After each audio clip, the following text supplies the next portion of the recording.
कृष्णाय वासुदेवाय हरये परमात्मने प्रणतः क्लेशनाशाय गोविंदाय नमो नमः। हरे कृष्णा। जय श्री हरि। ओम नमः शिवाय। आज हम श्रवण करेंगे वैशाख मास महात्म्य में अध्याय 21 का, जिसमें भगवत भक्ति के लक्षण तथा वैशाख स्नान की महिमा सुनेंगे। हे प्रिय भक्तों, आज गंगा सप्तमी है, तो आज हम गंगा सप्तमी की महिमा की कथा भी सुनेंगे। सबसे पहले ठाकुर बांके बिहारी लाल की कृपा की एक बहुत ही सुंदर कथा को सुनते हैं। वृंदावन में एक गरीब ब्राह्मण रहता था। वह बांके बिहारी लाल से बड़ा प्रेम करता था। वह बांके बिहारी का इतना दीवाना था कि सुबह शाम जब तक वह मंदिर न चला जाए, उसे किसी भी काम में उसका मन नहीं लगता था। मंदिर में जब भी भंडारा होता तो वह प्रमुख रूप से भाग लेता था। एक दिन ब्राह्मण की बेटी की शादी तय हो गई, और जिस दिन ब्राह्मण की बेटी की शादी तय हुई, उसी दिन ब्राह्मण की बांके बिहारी के मंदिर में भी ड्यूटी लग गई। ब्राह्मण परेशान हो गया। वह करे तो क्या करे? बेटी की शादी भी जरूरी है और बांके बिहारी लाल की आज्ञा भी ठुकरा नहीं सकता। ब्राह्मण ने सोचा कि अगर यह बात वह अपनी पत्नी को बताएगा तो उसकी पत्नी नाराज हो जाएगी। वह कहेगी कि कोई क्या अपनी बेटी की शादी भी छोड़ता है। एक दिन अगर तुम भंडारे में नहीं जाओगे तो भंडारा रुक नहीं जाएगा, कोई और संभाल लेगा, लेकिन बेटी की शादी दोबारा नहीं होगी। ब्राह्मण परेशान हो गया था। वह जानता था कि कुछ भी हो जाए, उसकी पत्नी तो उसे भंडारे में जाने ही नहीं देगी, लेकिन उसका मन नहीं मान रहा था। वह अपने बांके बिहारी जी से नजरें नहीं चुरा सकता था। बेटी की शादी के दिन ब्राह्मण अपने घर में बिना बताए चुपचाप समय से पहले ही मंदिर पहुंच चुका था। मंदिर में जाकर प्यार से सभी को भंडारा खिलाया और शाम होते ही जल्दी से वह घर वापस पहुंच गया, क्योंकि बेटी की शादी में भी तो पहुंचना था। लेकिन ब्राह्मण को पहुंचते पहुंचते देर हो चुकी थी और बिटिया की शादी हो चुकी थी और बिटिया की विदाई भी हो चुकी थी। वह जब घर पहुंचा तो उसकी पत्नी उसे बोली कि आओ जी, चाय पी लो, आप बहुत थक चुके होंगे। वह सोचने लगा कि घर वाले कोई भी उसे डांट नहीं रहा और ना ही परिवार के कोई भी सदस्य उससे कोई सवाल नहीं कर रहा कि वह शादी में नहीं था। फिर भी पत्नी सही से उसे प्यार से बात कर रही थी। ब्राह्मण ने भी सोचा कि चलो छोड़ो, क्या गड़े मुर्दे उखाड़ना है, जो हो गया सो हो गया, सब प्रभु की इच्छा है।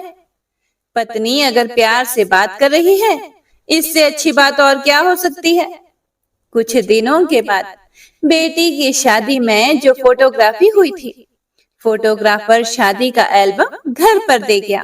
ब्राह्मण ने सोचा कि इस शादी में तो मैं शरीक नहीं हुआ था, चलो एल्बम भी देख लेता हूँ, इसी से पता चल जाएगा कि बेटी की शादी कैसे हुई थी। मगर यह क्या, वह तो देख रहा है इस शादी में हर जगह उसकी भी तस्वीर है। ब्राह्मण फूट फूट कर रोने लगा और बांके बिहारी लाल को मन ही मन याद करने लगा और कहने लगा, हे प्रभु, तेरी यह कैसी कृपा है। अगले दिन बांके बिहारी लाल के मंदिर बह गया और मंदिर में जाकर खूब रोया और बांके बिहारी लाल से कहने लगा, चाहे कुछ भी हो जाए, अब मैं आपकी नियमित रूप से सेवा करता रहूंगा। मैं मान गया कि जो भगवान में भक्ति करता है, भगवान उसे कभी भी अकेला नहीं छोड़ते, बल्कि हर जगह बांके बिहारी लाल स्वयं खड़े हो जाते हैं। हे प्रिय भक्तों, इसीलिए हमें भी चाहिए कि हम भी ऐसा ही दृढ़ प्यार और भरोसा अपने भगवान और गुरु पर रखें। भगवान हमें कभी भी गलत नहीं करने देते। वह हमारे सुख दुख में हमेशा हमारे साथ रहते हैं। जय श्री हरि विष्णु। तो आइए मन में गौरी पुत्र गणेश और अपने कुलिष्ट देवी देवताओं का ध्यान करते हुए वैशाख मास महात्म्य का रसपान करते हैं। जय श्री हरि विष्णु। एक समय सूत जी महाराज सबको भगवत भक्ति के लक्षण तथा वैशाख स्नान की महिमा बताते हुए राजा अम्बरीश और नारद मुनि का वृतांत सुनाते हैं।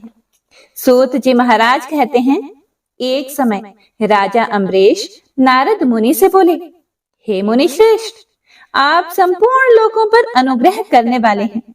आपने भगवान विष्णु के सगुण एवं निर्गुण ध्यान का वर्णन किया। अब आप भक्ति का लक्षण बतलाइए। साधुओं पर कृपा करने वाले महर्षि, मुझे यह समझाइए कि किस प्रकार मनुष्य को कब, कहां, कैसी और किस प्रकार की भक्ति करनी चाहिए। फिर सूत जी बोले, राजाओं में श्रेष्ठ महाराज अम्बरीश के ये वचन सुनकर देव ऋषि नारद जी को बड़ी ही प्रसन्नता हुई। वे उनसे बोले कि हे राजन, सुनो, भगवान की भक्ति समस्त पापों का नाश करने वाली है। मैं तुमसे उस भक्ति का भली भांति वर्णन करता हूँ। भक्ति अनेकों प्रकार की बताई गई है।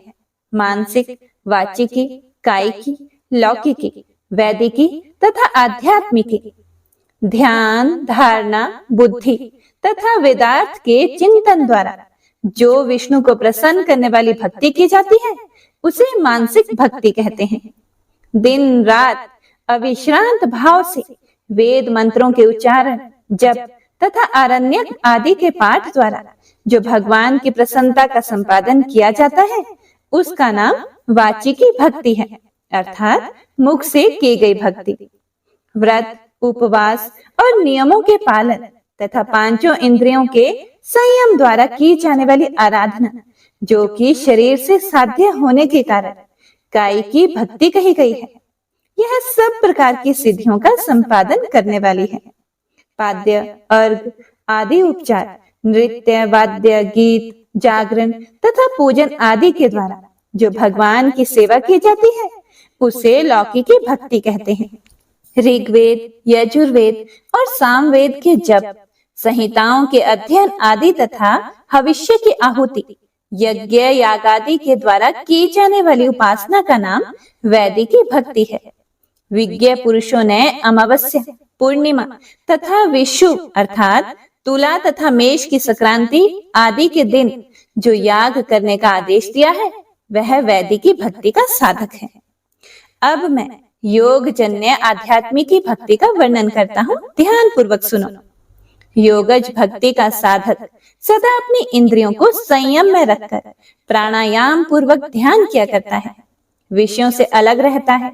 वह ध्यान में देखता है भगवान का मुख अनंत तेज से उद्दीप्त हो रहा है। उनकी कटी के ऊपरी भाग तक लटका हुआ यज्ञोपवीत शोभा पा रहा है। उनका शुक्ल वर्ण है, 4 भुजाएं हैं। उनके हाथों में वरद और अभय की मुद्राएं हैं। वे पीत वस्त्र धारण किए हुए हैं। उनके नेत्र अत्यंत सुंदर हैं। वे प्रसन्नता से परिपूर्ण दिखाई देते हैं। हे राजन, इस प्रकार योग युक्त पुरुष अपने हृदय में परमेश्वर का ध्यान करता है।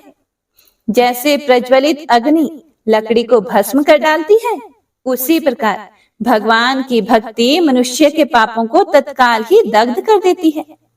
भगवान श्री विष्णु की भक्ति साक्षात सुधा का रस है, संपूर्ण रसों का एकमात्र सार है। इस पृथ्वी पर मनुष्य जब तक उस भक्ति का श्रवण नहीं करता, उसका आश्रय नहीं लेता, तभी तक उसे सैकड़ों बार जन्म, मृत्यु और जरा के आघात से होने वाले अनेक प्रकार के दैहिक दुख प्राप्त होते हैं। यदि महान प्रभावशाली भगवान अनंत का कीर्तन और स्मरण किया जाए, तो वे समस्त पापों का नाश कर देते हैं। ठीक उसी तरह जैसे वायु मेघ का तथा सूर्यदेव अंधकार का विनाश कर डालते हैं। हे राजन, देव पूजा, यज्ञ, तीर्थ स्थान, व्रतानुष्ठान, तपस्या और अनेक प्रकार के कर्मों से भी अंतःकरण की वैसी शुद्धि नहीं होती जैसी भगवान अनंत का ध्यान करने से होती है।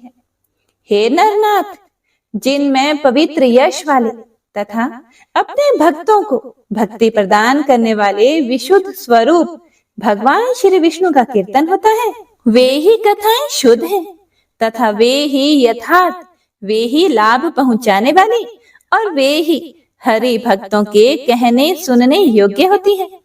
भूमंडल के राज्य का भार संभालने वाले धीर चित्त महाराज अम्बरीश, तुम धन्य हो, क्योंकि तुम्हारा हृदय पुरुषोत्तम के ध्यान में एक तान हो रहा है तथा सौभाग्य लक्ष्मी से सुशोभित होने वाली तुम्हारी नैष्ठिक बुद्धि श्री कृष्ण चंद्र की पुण्यमयी लीलाओं के श्रवण में प्रवृत्त हो रही है।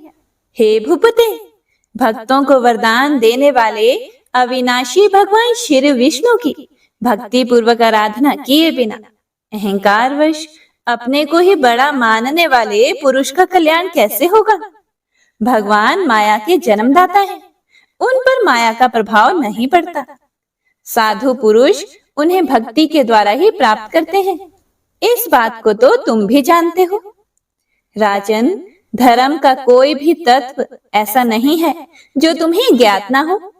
फिर भी जिनके चरण ही तीर्थ हैं, उन भगवान की चर्चा का प्रसंग उठाकर जो तुम उनकी सरस कथा को मुझसे विस्तार के साथ पूछ रहे हो, उसमें यही कारण है कि तुम वैष्णवों का गौरव बढ़ाना चाहते हो, मुझ जैसे लोगों को आदर दे रहे हो। साधु संत जो एक दूसरे से मिलने पर अधिक श्रद्धा के साथ भगवान अनंत के कल्याणमय गुणों का कीर्तन और श्रवण करते हैं, इससे बढ़कर परम संतोष की बात तथा समुचित पुण्य मुझे और किसी कार्य में नहीं दिखाई देता। ब्राह्मण, गाय, सत्य, श्रद्धा, यज्ञ, तपस्या, श्रुति, समृद्धि, दया, दीक्षा और संतोष, ये सब श्री हरि के ही स्वरूप हैं। सूर्य, चंद्रमा, वायु, पृथ्वी, जल, आकाश, दिशाएं, ब्रह्मा, विष्णु, रुद्र तथा संपूर्ण प्राणी उस परमेश्वर के स्वरूप हैं।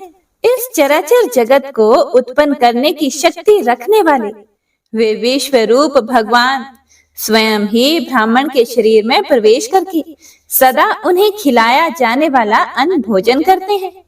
इसीलिए जिनकी चरण रेणु तीर्थ के समान है, भगवान अनंत ही जिनके आधार हैं, जो संपूर्ण प्राणियों की आत्मा तथा पुण्यमयी लक्ष्मी के सर्वस्व हैं, उन ब्राह्मणों का आदर पूर्वक पूजन करो।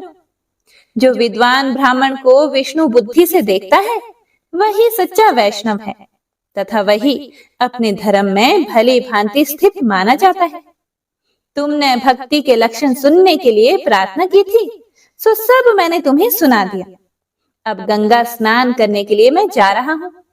यह वैशाख का महीना उपस्थित है, जो भगवान लक्ष्मीपति को अत्यंत प्रिय है। इसकी भी आज शुक्ला सप्तमी है। इसमें गंगा का स्नान अत्यंत दुर्लभ है। पूर्व काल में राजा जहनु ने वैशाख शुक्ला सप्तमी को क्रोध में आकर गंगा जी को पी लिया था और फिर अपने दाहिने कान के छिद्र से उन्हें बाहर निकाला था। अतः जहनु की कन्या होने के कारण गंगा जी को जाह्नवी कहते हैं। इस तिथि को स्नान करके जो आकाश की मेखलाभूत गंगा देवी का उत्तम विधान के साथ पूजन करता है, वह मनुष्य धन्य एवं पुण्य आत्मा है। जो वैशाख शुक्ला सप्तमी को विधि पूर्वक गंगा में देवताओं और पितरों का तर्पण करता है, उसे गंगा देवी कृपा दृष्टि से देखती हैं तथा वह स्नान के पश्चात सभी पापों से मुक्त हो जाता है। वैशाख के समान कोई मास नहीं है तथा गंगा के सदृश दूसरी कोई नदी नहीं है। इन दोनों का संयोग दुर्लभ है। भगवान की भक्ति से ही ऐसा सुयोग प्राप्त होता है। हे प्रिय भक्तों, गंगा जी का प्रादुर्भाव भगवान श्री विष्णु के चरणों से हुआ है। वे ब्रह्मलोक से आकर भगवान शंकर के जटाजूट में निवास करती हैं। गंगा समस्त दुखों का नाश करने वाली है। वे अपने स्रोतों से निरंतर प्रवाहित होकर तीनों लोकों को पवित्र करती रहती हैं। उन्हें स्वर्ग पर चढ़ने के लिए सीढ़ी माना गया है। वे सदा ही आनंद देने वाली, अनेक प्रकार के पापों को हरने वाली, संकट से तारने वाली, भक्त जनों के अंतःकरण में दिव्य प्रकाश फैलाने की लीला से सुशोभित होने वाली, सगर के पुत्रों को मोक्ष प्रदान करने वाली, धर्म मार्ग में लगाने वाली तथा 3 मार्गों से प्रवाहित होने वाली है। गंगा देवी तीनों लोकों का श्रृंगार है। वे अपने दर्शन, स्पर्श, स्नान, कीर्तन, ध्यान और सेवन से हजारों पवित्र तथा अपवित्र पुरुषों को पावन बनाती रहती हैं। जो लोग दूर रहकर भी तीनों समय गंगा गंगा गंगा इस प्रकार उच्चारण करते हैं, उनके 3 जन्मों का पाप गंगा जी नष्ट कर देती हैं।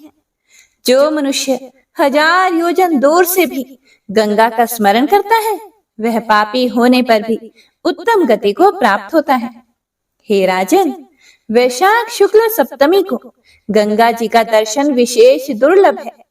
भगवान श्री विष्णु और ब्राह्मणों की कृपा से ही उस दिन उनकी प्राप्ति होती है। माधव अर्थात वैशाख के समान महीना और माधव अर्थात विष्णु के समान कोई देवता नहीं है, क्योंकि पाप के समुद्र में डूबते हुए मनुष्य के लिए माधव ही जहाज का काम देते हैं। माधव मास में जो भक्ति पूर्वक दान, जप, हवन और स्नान आदि शुभ कर्म किए जाते हैं, उनका पुण्य अक्षय तथा 100 करोड़ गुना अधिक होता है। जिस प्रकार देवताओं में विश्वात्मा भगवान नारायण देव श्रेष्ठ हैं, जैसे जप करने योग्य मंत्रों में गायत्री सबसे उत्कृष्ट है, उसी प्रकार नदियों में गंगा जी का स्थान सबसे ऊंचा है। जैसे संपूर्ण स्त्रियों में पार्वती, तपने वालों में सूर्य, लाभों में आरोग्य लाभ, मनुष्यों में ब्राह्मण, पुण्यों में परोपकार, विद्याओं में वेद, मंत्रों में प्रणव, ध्यानों में आत्मचिंतन, तपस्याओं में सत्य और स्वधर्म पालन, शुद्धियों में आत्मशुद्धि, दानों में अभ्यदान तथा गुणों में लोभ का त्याग ही सबसे प्रधान माना गया है। उसी प्रकार सब मासों में वैशाख मास अत्यंत श्रेष्ठ है। पापों का अंत वैशाख मास में प्रातः स्नान करने से होता है, अंधकार का अंत सूर्य के उदय से तथा पुण्य का अंत दूसरों की बुराई और चुगली करने से होता है। हे राजन, कार्तिक मास में जब सूर्य तुला राशि पर स्थित हो, उस समय जो स्नान, दान आदि पुण्य कार्य किया जाता है, उसका पुण्य परार्थ गुना अधिक होता है। माघ मास में जब मकर राशि पर सूर्य हो, तो कार्तिक की अपेक्षा भी 1000 गुना उत्तम फल प्राप्त होता है। और वैशाख मास में मेष की संक्रांति होने पर माघ से भी 100 गुना अधिक पुण्य होता है। वे ही मनुष्य पुण्य आत्मा और धन्य हैं, जो वैशाख मास में प्रातःकाल स्नान करके विधि विधान से भगवान लक्ष्मीपति की पूजा करते हैं। वैशाख मास में सवेरे का स्नान, यज्ञ, दान, उपवास, हविष्य भक्षण तथा ब्रह्मचार्य का पालन ये महान पातकों का नाश करने वाले हैं। हे राजन, कलयुग में वैशाख की महिमा गुप्त नहीं रहने पाएगी, क्योंकि उस समय वैशाख स्नान का महात्म्य अश्वमेध यज्ञ के अनुष्ठान से भी बढ़कर है। कलयुग में परम पावन अश्वमेध यज्ञ का अनुष्ठान नहीं हो सकता। उस समय वैशाख मास का स्नान ही अश्वमेध यज्ञ के समान विहित है। कलयुग के अधिकांश मनुष्य पापी होंगे और उनकी बुद्धि पाप में ही आसक्त होगी। इसीलिए वे अश्वमेध के पुण्य को, जो स्वर्ग और मोक्ष रूप फल प्रदान करने वाला है, नहीं जान सकेंगे। उस समय के लोग अपने पापों के कारण नरक में पड़ेंगे।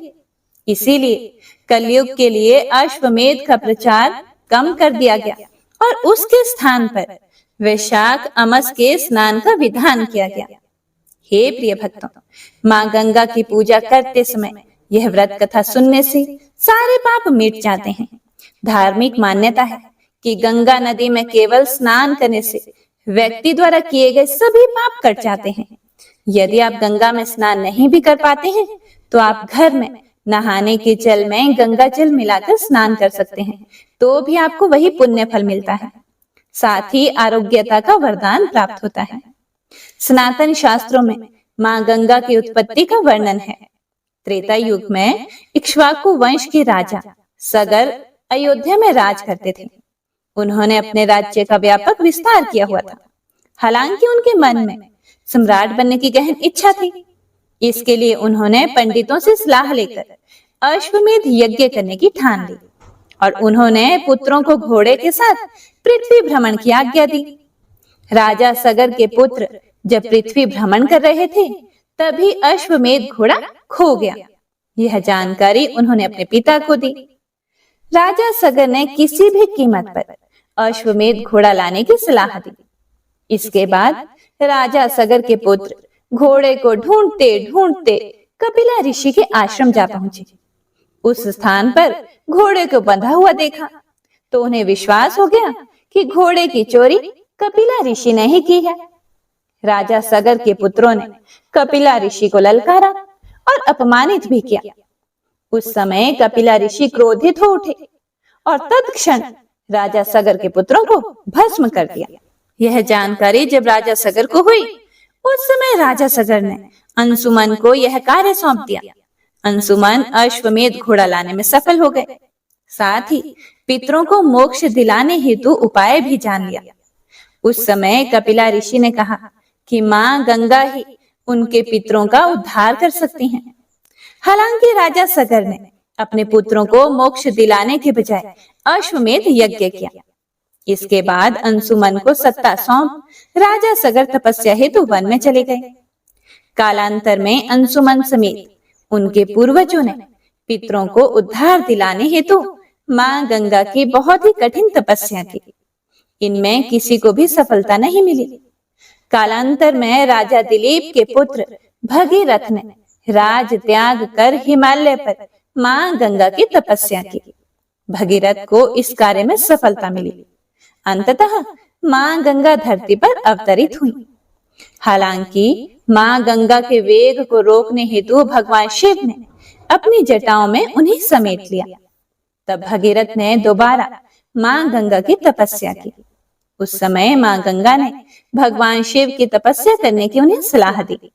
भगवान शिव को प्रसन्न करने के बाद भगीरथ को पितरों को मोक्ष दिलाने में सफलता मिली। इसी समय गंगा के वेग से जहनु मुनि की यज्ञशाला बह गई। तब जहनु मुनि ने क्रोधित होकर गंगा नदी को अपने में समाहित कर लिया, उसे निगल लिया। इस समय भी भगीरथ को जहनु मुनि की तपस्या करनी पड़ी। तब वैशाख मास की शुक्ल पक्ष की सप्तमी तिथि को जहनु मुनि ने अपने कानों से गंगा को बाहर निकाला। भगीरथ ने रसातल में जाकर अपने पितरों को उद्धार किया। जब गंगा नदी में राजा सगर के पुत्रों की अस्थि मिली तो उन्हें मोक्ष की प्राप्ति हुई। जय गंगा मैया। हर हर महादेव। हरे कृष्ण कृष्ण कृष्ण हरे हरे, हरे राम राम राम हरे हरे। ओम नमो भगवते वासुदेवाय नमः। पाप नाशक स्तोत्र के बारे में महात्मा पुष्कर कहते हैं कि मनुष्य चित्त की मलिनतावश चोरी, हत्या, पर स्त्री गमन आदि विभिन्न पाप करता है। पर जब मन कुछ शुद्ध होता है तब उसे इन पापों से मुक्ति की इच्छा होती है। उस समय भगवान नारायण की दिव्य स्तुति करने से समस्त पापों का प्रायश्चित पूर्ण होता है। इसीलिए इस दिव्य स्तोत्र का नाम समस्त पाप नाशक स्तोत्र है। तो आइए पूरे प्रसन्नचित मन से इसे श्रवण करते हैं। पुष्कर जी बोले, सर्वव्यापी विष्णु को सदा नमस्कार है। श्री हरि विष्णु को नमस्कार है। मैं अपने चित्त में स्थित सर्वव्यापी अहंकार शून्य श्री हरि को नमस्कार करता हूँ। मैं अपने मानस में विराजमान अव्यक्त, अनंत और अपराजित परमेश्वर को नमस्कार करता हूँ। सबके पूजनीय, जन्म और मरण से रहित प्रभावशाली श्री विष्णु को नमस्कार है। विष्णु मेरे चित्त में निवास करते हैं। विष्णु मेरी बुद्धि में विराजमान है। विष्णु मेरे अहंकार में प्रतिष्ठित हैं और विष्णु मुझ में भी स्थित हैं। वे श्री विष्णु ही चराचर प्राणियों के कर्मों के रूप में स्थित हैं। उनके चिंतन से मेरे पाप का विनाश हो। जो ध्यान करने पर पापों का हरण करते हैं और भावना करने से स्वप्न में दर्शन देते हैं। इंद्र के अनुज शरणागत जनों का दुख दूर करने वाले उन पापापहारी श्री विष्णु को मैं नमस्कार करता हूँ।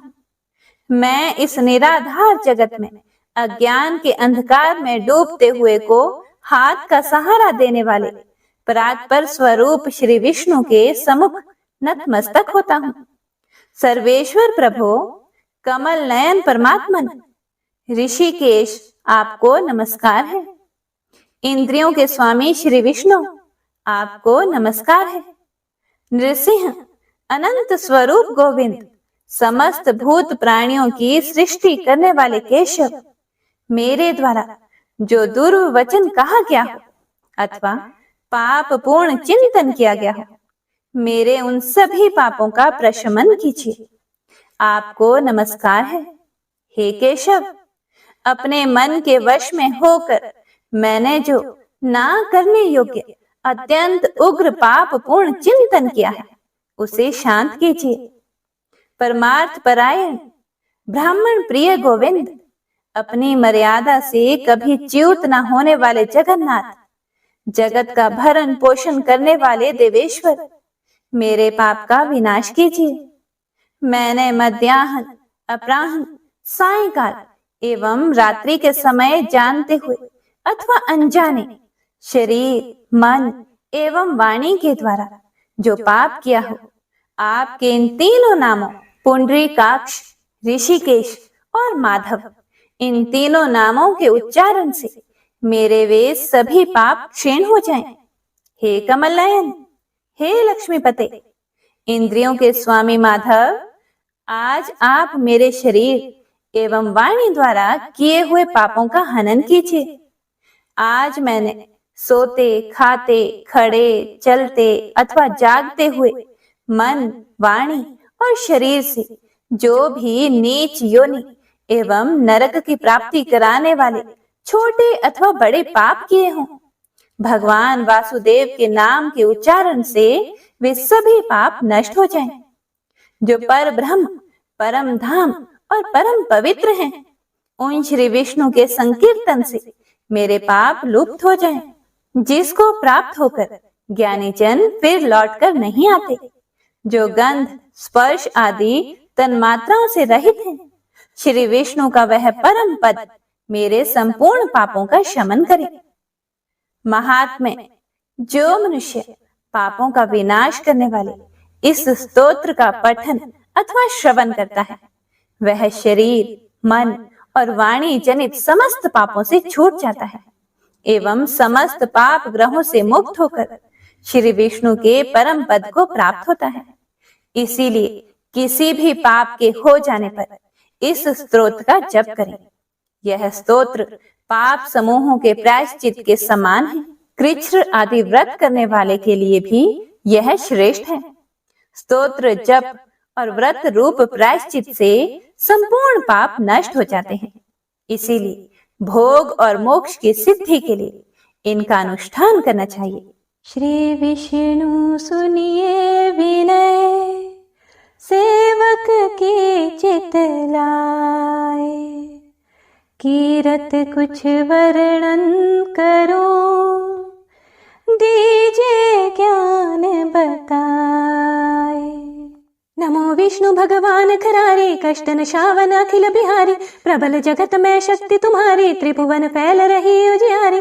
सुंदर रूप मनोहर सूरत, सरल स्वभाव मोहनी मूरत, तन पर पीतांबर अति सोहत, बैजंती माला मन मोहत। शंख चक्र कर गदा बिराजे, देखत दैत्य असुर दल भाजे। सत्य धर्म मद लोभ न गाजे, काम क्रोध मद लोभ न छाजे। संत भक्त सज्जन मन रंजन, धनुज असुर दुष्टन दल गंजन। सुख उपजाए कष्ट सब भंजन, दोष मिटाए करत जन सज्जन। पाप काट भव सिंधु तारण, कष्ट नाश कर भक्त उबारण। करत अनेक रूप प्रभु धारण, केवल आप भक्ति के कारण। धरणी धेनु बन सुमिहि पुकारा, तब तुम रूप राम का धारा। भार उतार असुर दल मारा, रावण आदिक को संहारा। आप वराह रूप बनाया, हिरण्याक्ष को मार गिराया। धर्म तस्य तन सिंधु बनाया, 14 रत्नन को निकलाया। अमिलख असुरन द्वंद्व मचाया, रूप मोहनी आप दिखाया। देवन को अमृत पान कराया, असुरन को छवि से बहलाया। कूर्म रूप धर सिंधु मझाया, मंद्राचल गिरि तुरंत उठाया। शंकर का तुम फंद छुड़ाया, भस्मासुर को रूप दिखाया। वेदन को जब असुर डुबाया, कर प्रबंध उन्हें ढूंढवाया। मोहित बनकर खल ही नचाया, उसी ही कर से भस्म कराया। असुर जलंधर अति बलदाई, शंकर से उनकी नहीं लड़ाई। हार पार शिव सकल बनाई, कीन सती से छल खल जाए। सुमिरन कीन तुम्हें शिवरानी, बतलाई सब विपत कहानी। तब तुम बने मुनीश्वर ज्ञानी, वृंदा की सब सुरति बुलानी। देखत 3 धनुष शैतानी, वृंदा आए तुम्हें लपटाने। हो स्पर्श धर्म क्षति मानी, हनासुर उर शिव शैतानी। तुमने ध्रुव प्रहलाद उबारे, हिरण्या कुशादिक खल मारे। गणिका और अजामिल तारे, बहुत भक्त भव सिंधु उतारे। हरहु सकल संताप हमारे, कृपा करहूँ हरि सिरजनहारे। देखूँ मैं निज दर्श तुम्हारे, दीन बंधु भक्तन हितकारे। चाहता आपका सेवक दर्शन, करहूँ दया अपनी मधुसूदन। जानो नहीं योग्य जप पूजन, होए यज्ञ स्तुति अनुमोदन। शील दया संतोष सुलक्षण, विदित नहीं व्रत बोध विलक्षण। करहूँ आपका किस विधि पूजन, कुमति विलोक होत दुख भीषण। करहूँ प्रणाम कौन विधि सुमिरन, कौन भांति मैं करहूँ समरण। सुर मुनि करत सदा सेवकाई, हर्षित रहत परम गति पाए। दीन दुखीन पर सदा सहाय, निज जन जान लेवा पनाई। पाप दोष संताप नशाओ, भव बंधन से मुक्त कराओ। सुख संपत्ति दे सुख उपजाओ, निज चरणन का दास बनाओ। निगम सदा ये विनय सुनावे, पढ़े सुने सो जन सुख पावे। इति श्री विष्णु चालीसा संपूर्ण। प्रेम से बोलिए विष्णु भगवान की जय, माता लक्ष्मी की जय।